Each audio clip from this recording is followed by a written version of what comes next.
क्या तुम्हें पता है, गौतम बुद्धा का असली नाम तो ये था ही नहीं। इवन वो मॉन्क भी नहीं थे। पिटक के हिसाब से सिद्धार्थ का जन्म शाक्य क्लैन की डायनेस्टी के किंग के यहाँ पर हुआ। उनके जन्म के कुछ समय बाद ही उनके मदर की डेथ हो गई और उनकी अपब्रिंगिंग महाप्रजापति गौतमी ने की, जो कि उनकी दाई माँ थी। उनके बचपन में एक साधु ने ये फोरकास्टिंग की कि अगर सिद्धार्थ को थोड़ा सा भी दुख हुआ किसी चीज़ का या तुक का आभास हुआ तो ये बहुत बड़े साधु बनेंगे और उसके साथ में ही लोगों का कल्याण करेंगे। और भला कौन सा किंग या कौन सा चीफ होगा जो कि अपने बेटे को साधु के रूप में देख पाएगा। इसलिए बचपन से ही उनको एक किले, एक पैलेस के अंदर सारी सुख सुविधाएं दी गई और कभी भी उस पैलेस के बाहर नहीं जाने दिया, क्योंकि उस पैलेस के अंदर किसी भी तरीके का दुख एग्जिस्ट ही नहीं करता था। वो बड़े हुए, उनकी शादी हो गई और राहुल नाम का एक बच्चा भी हो गया। लेकिन आखिर कब तक चार दीवारों के अंदर उन्हें बांध कर रख पाते हैं। एक दिन वो रथ उठाते हैं और निकल पड़ते हैं एक सफ़र करने के लिए। वो देखना चाहते थे कि बाहर की दुनिया किस तरह से दिखती है, लेकिन ये पहला सफ़र ही बहुत ज़्यादा दर्दनाक और पेनफुल बन गया उनके लिए। सबसे पहले उन्हें दिखाई दिया एक बूढ़ा आदमी। उन्होंने सारथी, बेसिकली जो रथ चलाता है, उससे पूछा कि ये क्या है। उसने बताया कि ये बूढ़ा इंसान है। इस दुनिया का हर इंसान जन्म लेता है, बड़ा होता है और फिर बूढ़ा भी हो जाता है। फिर थोड़ी और आगे जाने पर उन्हें दिखता है एक बीमार व्यक्ति, जो कि बहुत ज़्यादा बीमार था और लोग उसको टीज कर रहे थे, उसके पास जाने से कतरा रहे थे। वो दर्द से चिल्ला रहा था। सिद्धार्थ ने पूछा, अब ये क्या है? तो सारथी ने बताया कि इसको कोढ़ नाम की एक खतरनाक बीमारी है, जिसकी वजह से इसको दर्द हो रहा है। उन्होंने पूछा, दर्द क्या होता है? सारथी ने बताया, जिसमें हम दुख महसूस करते हैं। फिर थोड़ी और आगे जाने पर उन्होंने देखी डेड बॉडी, जिसे लोग जलाने के लिए लेके जा रहे थे। तो सारथी ने बताया कि महाराज, जैसे हम लोग बड़े हुए बूढ़े होंगे, बीमारियां लगेंगी, उसी तरीके से एक दिन आएगा जब हम लोग ये शरीर त्याग कर किसी और दुनिया में चले जाएंगे और हमारे अपने ही हमें जला देंगे। इन तीनों ही बातों से सिद्धार्थ को एक चीज़ समझ में आई कि ये बॉडी परमानेंट नहीं रहेगी। हम सबको इस संसार को एक न एक दिन छोड़कर जाना होगा और इसे रोका नहीं जा सकता। और लास्ट में उन्हें देखते हैं एक साधु, एक मॉन्क, जिसकी सब लोग रिस्पेक्ट कर रहे थे। उसने पीस को अचीव कर लिया था और इस दुख भरी जिंदगी से छुटकारा पा लिया था। फाइनली सिद्धार्थ को ये समझ आ जाता है कि उन्हें अब आगे क्या करना है। वो रात को पैलेस छोड़ते हैं, एक घोड़े पे बैठते हैं और अपनी उस दुनिया से भाग जाते हैं ताकि वो सत्य की तलाश कर पाए। सिद्धार्थ ने बहुत सारे पाथ एक्सप्लोर किए, जिनमें से एक तो बॉडी मोडिफिकेशन भी था, जिसकी वजह से वो मरते मरते बचे थे। और जब इसी तरीके के एक एक्सट्रीम रिचुअल को सिद्धार्थ परफॉर्म कर रहे थे, जिसमें कि एक नदी के अंदर जाकर ठंड के अंदर पूजा करनी थी, वहाँ से एक लेडी स्लेव जो कि किसी के यहाँ काम करती थी, वो उसे देखती है और पूछती है कि महात्मा, खुद को इतना दुख क्यों देना, किस बात के लिए देना? हम इस धरती पर अपना कर्म करने आए हैं और कर्म सबसे ऊपर होना चाहिए। खुद की बॉडी को अगर हम इस तरीके से टॉर्चर करेंगे तो ये बॉडी भी हमारा साथ बहुत जल्द ही छोड़ देगी, और अगर ये बॉडी ही नहीं रही तो उस सच्चे ज्ञान का तुम करोगे ही क्या? ये चीज़ सुनकर सिद्धार्थ ने सारे एक्सट्रीम रिचुअल्स को परफॉर्म करना छोड़ दिया और एक पीपल के पेड़ के नीचे जाकर बैठ गए और कई दिनों तक लगातार मेडिटेशन की। फाइनली उन्हें सच्चे ज्ञान की प्राप्ति हुई, जिसे उन्होंने अपनी बाकी की बची हुई लाइफ में लोगों का कल्याण करने में बिता दिया और आगे चलकर इसी का नाम पड़ा धम्म। इस लाइफ को सही तरीके से कैसे जीना है, इसका राज बुद्धा की टीचिंग में छुपा हुआ है, जो कि सूत पीटक के अंदर संभाल कर रखी गई हैं। क्योंकि एक बार को अगर बुद्धा के सुपरनैचुरल पावर्स को एक तरफ रख कर देखा जाए और उन्हें एक टीचर के रूप में स्वीकार कर लिया जाए, तो हमें ये समझ में आ जाता है कि बुद्धा ने हमेशा रियलिटी को एक्सेप्ट करने के लिए कहा है। टीचिंग तो यार बहुत ज़्यादा हैं, पर उनमें से कुछ तुम भी जान लो ताकि तुम्हारा भी उद्धार हो जाए। Anika, world is transient. ये संसार हर सेकंड, हर पल, हर घड़ी बदलता रहता है। इसमें कॉन्टिन्यूअस चेंजेस आते रहते हैं और किसी पर्टिकुलर चीज़ को लेकर के रिजिड नहीं होना है। अनत्व, नथिंग इज परमानेंट। कुछ भी इटर्निटी तक एग्जिस्ट नहीं करेगा। जिसने जन्म लिया है वो बड़ा होगा, अपने पोटेंशियल को अचीव करेगा और एक दिन आएगा जब वो धीरे धीरे ख़त्म हो जाएगा। और same goes for human body. तो जितना टाइम तुम्हारे पास है, दूसरे की हेल्प करो, उनके काम आओ और लोगों की लाइफ में कोई ना कोई वैल्यू ऐड करो। दुख, सॉरोज हम सब की लाइफ में आएंगे। ये हमसे अलग नहीं है, बल्कि ये हमारे जीवन का एक अहम हिस्सा है, जो कि आते हैं, हमें गिराते हैं। पर अगर खुद पर सेल्फ कॉन्फिडेंस और पेशेंस हो तो इन ट्रबल से बाहर निकला जा सकता है। बुद्धिज्म के अर्ली फॉर्म्स के अंदर गॉड नाम की चीज़ एग्जिस्ट ही नहीं करती थी। They believe in nature. Buddha मानते थे कि इन सोशल सिनेरियोज का निर्माण हम ह्यूमंस ने ही किया है। उन्होंने हमेशा अपने काम को प्रायोरिटी देने के लिए कहा, खुद को समझो, जानो तुम्हारे लिए क्या सही है क्या गलत है, अपनी ईगो और डिज़ायर्स को छोड़ दो, और अगर तुम ऐसा कर पाए तो तुम बर्थ और रीबर्थ के इस साइकिल से, इस विशियस साइकिल से बाहर निकल जाओगे और निब्बना यानी एनलाइटमेंट अटेन कर लोगे। लास्ट वर्ड्स अपने फॉलोअर्स के लिए ये थे कि तुम लोग खुद को दीपक की तरह बनाओ जो कि खुद जलकर दूसरों को रोशन करता है। I mean how deep it is. जब ऐसी टीचिंग्स मिले तो हर कोई अट्रैक्ट क्यों नहीं होगा। इसलिए जब सारनाथ में उन्होंने अपना पहला सरमन यानी उपदेश दिया तो काफ़ी लोग उनके साथ जुड़ गए, जहाँ से उनका नाम बुद्ध पड़ा, और इन्हीं फॉलोअर्स का एक ग्रुप बन गया जिसको गौतम बुद्ध ने आगे चलकर संघ का नाम दिया। और यही आगे चलकर बुद्धिज़्म के अंदर ग्रेट टीचर्स की तरह इवॉल्व हुए जिन्होंने धर्म को आगे बढ़ाया।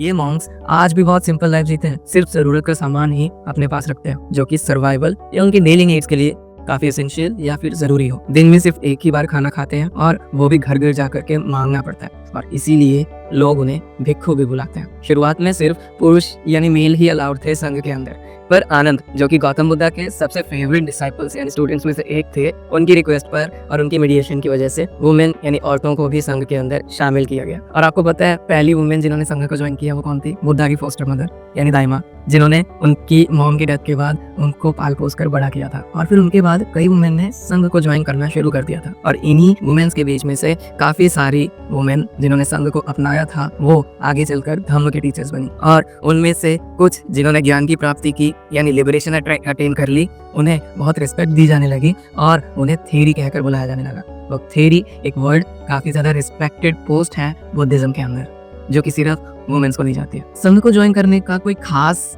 नियम कानून या क्राइटेरिया रूल बुक नहीं है। आप चाहे किसी भी कास्ट, कम्युनिटी, रिलीजन या फिर प्लेस या जेंडर के हो, फर्क नहीं पड़ता। आप चाहे एक किंग हो या फिर घापति या फिर बहुत ज्यादा वेल्दी इंसान, या फिर आप एक बहुत पुअर सोसाइटी से या मजदूर हो, नहीं फर्क पड़ता। एक बार अगर आपने संघ को ज्वाइन कर लिया तो सिर्फ एक ही रूल है कि आपको अपनी पुरानी वाली आइडेंटिटी, आप जो भी थे, आपको वो छोड़ कर आना पड़ेगा और एक भिक्खु की आइडेंटिटी अपनानी पड़ेगी। मतलब आप जो कोई भी थे उस पुरानी आइडेंटिटी को भूल जाओ, अब यहाँ से आप एक भिक्खु के जीवन को जीना शुरू करोगे। तो संघ के अंदर सारे के सारे फैसले एक खास डिस्कशन के बाद वोटिंग करा के लिए जाते हैं। मतलब जैसे आज इलेक्शंस होता है ना, वोटिंग होती है और जो मेजोरिटी जीतती है उसकी बात मान ली जाती है। ऐसा संघ के अंदर सदियों से करते आ रहे हैं। बुद्धिज्म गौतम बुद्धा के समय पर और उनके जाने के बाद भी बहुत तेजी से ग्रो हुआ, क्योंकि इसे फॉलो करना काफी ज्यादा कंपैरेटिवली आसान था बाकी धर्मों के मुकाबले। बुद्धिज्म में वैल्यू को इंपॉर्टेंस दी जाती थी और सबसे ज्यादा दो चीजों पे फोकस किया जाता है, मैत्र और करुणा। मैत्र यानी जो भी आपका भिक्खु साथी है हमेशा उसका साथ देना है, जो भी आपके साथ है किसी भी हालत में उसे अकेला नहीं छोड़ना। और दूसरी चीज करुणा, हर किसी इंसान की तरफ कंपैशनेट होना है, बहुत काइंडली डील करना है, कभी भी गुस्सा नहीं करना, हमेशा लोगों के काम आना है, और इसी में सबसे बड़ी काइंडनेस है। बुद्धा का हमेशा से मानना था और वो सबको यही कहते थे, अपने से छोटे या कमजोर इंसान की रक्षा करो, उन पर दया दिखाओ। जब बुद्धा कुशीनगर के अंदर अपना निब्बना अटेंड कर रहे थे उससे ठीक पहले आनंद ने उनसे जाकर एक सवाल पूछा कि हे बुद्ध, आपके जाने के बाद हम आपको किस तरीके से याद करें? तो वहाँ पर गौतम बुद्ध ने कहा कि मेरे जाने के बाद थूपा का निर्माण करवाना। थूपा बेसिकली संस्कृत वर्ड है जिसको आज के टाइम पे स्तूप बोला जाता है। और बहुत सारे ऐसे स्तूपास हैं जिनको भिक्षुओं ने आसपास के लोगों की मदद और उनकी डोनेशंस लेकर स्तूपा को निर्माण करवाया था, क्योंकि बुद्धा के जाने के बाद उनसे जुड़ी सारी की सारी जो चीजें थी उन सबको बहुत सेक्रेट माना जाता था। तो जहाँ पर भी स्तूपा को बनवाया गया उसके अंदर बुद्धा से जुड़ी किसी न किसी चीज जो कि वो यूज किया करते थे उस रेलिक को अंदर दबा दिया गया, ताकि ये प्लेस हमेशा सेक्रेट बनी रहे और वो हमेशा भगवान से कनेक्टेड फील करें। और बुद्धिज्म के अंदर स्तूपास भी बेसिकली एक इसी तरीके का चैत्य है, और स्तूपा का सीधा रिलेशन बुद्धा के लाइफ के किसी न किसी इंसिडेंट जो कि उनकी लाइफ में एक बहुत इंपॉर्टेंट रोल प्ले किया था उसको डिवोट करता। जैसे लुम्बिनी के अंदर जो स्तूपा बनाया गया वो उनके जन्म को दिखाता है, वहीं बोध गया के अंदर जो स्तूपा बनाया गया वो एनलाइटमेंट को दिखाता है। सारनाथ वो जगह जहाँ पर उन्होंने अपना पहला सरमन यानी उपदेश दिया था तो वहाँ पर भी एक स्तूपा बनाया गया है। और कुशीनगर जहाँ पर बुद्धा की एक्चुअली में डेथ हुई थी यानी उन्हें निब्बना अटेन हो गया था, वहाँ पर भी एक स्तूपा बनाया गया। निब्बना यानी डेथ जो है वो सबसे सीक्रेट चीज मानी जाती है बुद्धिज्म के अंदर, जहाँ पर अगर कोई भिक्खु या फिर कोई बुद्ध का शिष्य निब्बना अटेन कर लेता है तो मतलब वो इस जन्म मरण के साइकिल से बाहर हो चुका है। और सिर्फ 4 स्तूपास एग्जिस्ट नहीं करते हैं, बहुत सारे हैं, और वो सारे के सारे स्तूपास कहीं ना कहीं बुद्धा से जुड़ी हैं। बुद्धा के जाने के लगभग 200 साल बाद जब सम्राट अशोक ने बुद्धिज्म को अपनाया था तो उन्होंने इस धर्म को बाकी सब कॉन्टिनेंट, भारत और आसपास के जितने भी मुल्क या देश हैं, उन सब जगहों पे पहुंचाने के लिए आगे बढ़ाने का सोचा। और अशोका ने फिर आगे चलकर काफी सारे स्तूपास को बनाया था, जिसने भरूच का स्तूपा, सांची स्तूपा, लुम्बिनी का पिलर, अशोक वंदना जो कि सम्राट अशोक के ऊपर लिखी गई थी, उसके अंदर भी ये मेंशन था कि सम्राट अशोक ने बुद्धिज्म अडॉप्ट करने के बाद काफी सारे स्तूपास का निर्माण करवाया था। और सारे के सारे स्तूपास सम्राट अशोक ने नहीं बनवाए थे, और बहुत सारे ऐसे स्तूपास हैं जिनको भिक्षुओं ने आसपास के लोगों की मदद और उनकी डोनेशंस लेकर स्तूपा को निर्माण करवाया था। अगर कभी आप स्तूपास को विजिट करोगे तो वहाँ की रेलिंग्स और जगह जगह पर जिन लोगों ने डोनेशंस दी हैं उनके नाम बड़े बड़े अक्षरों में लिखे गए हैं। उनमें से कई लोग किंग्स हुआ करते थे, जैसे कि सातवाहन डायनेस्टी के किंग्स, और काफी लोग जो कि आसपास के लैंडलॉर्ड, ऑर्डिनरी लोग, वुमेन, भिक्षु, भिक्षुनी, ये सब भी दिया करते थे जो भी उनके पास होता था, ताकि स्तूपा का निर्माण करवाया जा सके। स्तूप का मेन हिस्सा सेमी सर्कुलर है, जिसे माउंड ऑफ अर्थ या अंडा भी कहा जाता है। इस माउंड ऑफ अर्थ के ऊपर एक बालकनी बनी हुई है, जिसे हर्मिका बोला जाता है, और ये जो हर्मिका है ये भगवान की प्रेजेंस को दिखाती है। हर्मिका के ठीक बीचों बीच से पिलर यानी डंडे जैसा स्ट्रक्चर जो है वो बनाया गया है, जिसे यष्टि बोला जाता है, जिसके सहारे एक अम्ब्रेला लाइक स्ट्रक्चर को खड़ा किया गया है, जो कि हर्मिका के ठीक ऊपर छाया देता है, धूप से बचाता है। और उस अम्ब्रेला लाइक स्ट्रक्चर को छतरी कहा जाता है, जो कि संसार को छाया प्रदान करती है, करुणा देती है। Mounts and railings sacred place को रिप्रेजेंट करते हैं, और चारों डायरेक्शंस में गेटवेज बने हैं। बट जो वर्शिपर्स थे वो ईस्ट डायरेक्शन से ही एंट्री लिया करते थे। ईस्टर्न गेटवे से एंट्री करने के बाद जो भी वर्शिपर्स होते थे वो अंडा यानी जो माउंड होता था उसका एक क्लॉकवाइज डायरेक्शन में पूरा चक्कर लगाते थे, और इवन आज भी ये प्रथा फॉलो की जाती है। सिंबल्स हमें बुद्धिज्म के अंदर भर भर के देखने को मिलते हैं, जैसे एम्प्टी सीट दिखाती है बुद्धा के मेडिटेशन स्टेटस को। स्तूपा रिजेंबल करता है महापरिनिब्बना यानी डेथ ऑफ बुद्धा को। व्हील दो चीजों को रिप्रेजेंट करते हैं, पहला है टाइम, समय, और दूसरा है बुद्धा की स्पीच जो कि उन्होंने सारनाथ के अंदर दी थी। और बोधि ट्री दिखाता है बुद्धा की एनलाइटमेंट को। बुद्धिज्म के अंदर 64 सेक्ट्स ऑफ स्कूल्स बना दिए गए, जिनमें टीचर्स जो थे वो प्लेस टू प्लेस विजिट करके डिबेट्स किया करते थे, और जो भी डिबेट में जीतता था पूरा संसार उनकी फिलॉसफीज को एक्सेप्ट कर लेता था। इवन ये सभी के सभी डिस्कशंस एक क्वाइटेड रूफ टॉप के नीचे बैठ करके की जाती थी, जिसको लोग कुताग्रशाला बोला करते थे। और इन्हीं क्वेश्चंस के साथ इंडियन टीचर्स जैसे महावीरा और बुद्धा ने सीधे सीधा वेदास की अथॉरिटीज को क्वेश्चन किया कि किसी भी इंसान की जो आइडेंटिटी है वो उसके कास्ट, क्रीड और जेंडर के बेसिस पे ना देख करके उसके काम और उसके नेचर से जज की जानी चाहिए, क्योंकि हर इंसान किसी न किसी अलग खूबी के साथ इस धरती पर आया है, और संसार को उसे वैसे ही एक्सेप्ट करना चाहिए, ना कि ऐसे सिस्टम में बिलीव करना चाहिए कि जो पिता ने किया वही आगे बच्चा भी करेगा। ऐसे फिलॉसफीज बुद्धा और महावीरा ने ऐसे बोल करके ही लोगों तक पहुंचाया था। फिर ऐसी फिलॉसफीज बुद्धिज्म की 3 बास्केट ऑफ नॉलेज के अंदर मेंशन की गई, जो कि बुद्धा की डेथ यानी निपुणा की अटेंड करने के बाद वैशाली के मॉन्क्स के द्वारा लिखी गई, जिसमें विनय पिटक के अंदर बुद्धिज्म के रूल्स एंड रेगुलेशंस का मेंशन किया गया। सूत पिटक के अंदर गौतम बुद्धा की बायोग्राफी यानी हैगियोग्राफी को लिखा गया, और अभिधम्म पिटक में बहुत सारी फिलॉसफीज का मेंशन किया गया। बुद्धिस्ट स्कॉलर्स ने और भी बहुत सारी बुक्स श्रीलंका के लिए लिखी थी, जैसे दीपवंसा और महावंसा। ये सारे के सारे टेक्स्ट पहले पाली में लिखे गए थे और बाद में इसे संस्कृत में ट्रांसलेट किया गया, और बहुत बाद में जाकर के ज़ोंग यान और फाहिन ने इसे चाइनीज़ लैंग्वेज में ट्रांसलेट किया, जो कि इंडिया में एज ट्रैवलर्स आए थे। जिन टीचर्स ने इन सारी फिलॉसफीज़ का मेंशन किया वो 2 हिस्सों में डिवाइडेड थे। पहले थे अजीबक यानी फैटलिस्ट, और दूसरे थे मटीरियलिस्ट यानी लोकयाज। फैटलिस्ट बिलीव करते थे कि सब कुछ प्री डिटर्मिन्ड है, पहले से लिखा जा चुका है, जिसे आप किस्मत का नाम देते हो।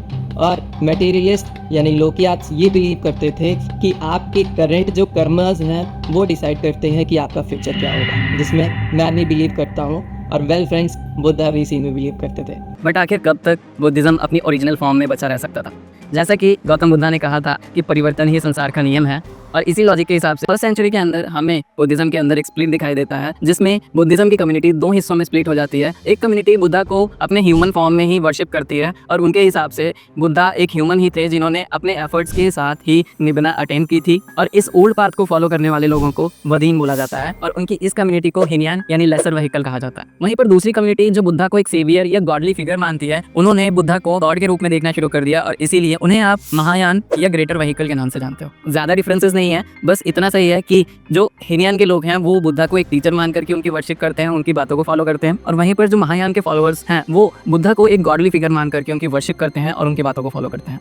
ये जो केव्स वाला कॉन्सेप्ट है ये बुद्धिज्म के अंदर भी है। अगर आप अजंता और एलोरा की गुफाएं देखोगे तो बुद्धिस्ट और जैनिस्ट मॉन्क्स के रहने की ये जगह हुआ करती थी, जहाँ पर वो लोग साथ में रहते भी थे, और जितने भी भिक्खुस होते थे वो अपनी एक प्रॉपर ग्रुप बना करके सारे डिसीजंस भी लिया करते थे। अशोका ने जब बुद्धिज्म को ज्वाइन किया था तो उन्होंने बुद्धिज्म के अजीवक सेक्ट को ज्वाइन किया था, तो उन्होंने 3rd सेंचुरी के अंदर इन भिक्खुस के लिए इन केव्स का निर्माण किया था। कभी कभी मैं ये सोचता हूँ कि हमारा जो एंशिएंट इंडिया था वो इतना ज़्यादा एडवांस था और आउटसाइडर्स ने उसे इतनी सफाई से डिस्ट्रॉय कर दिया।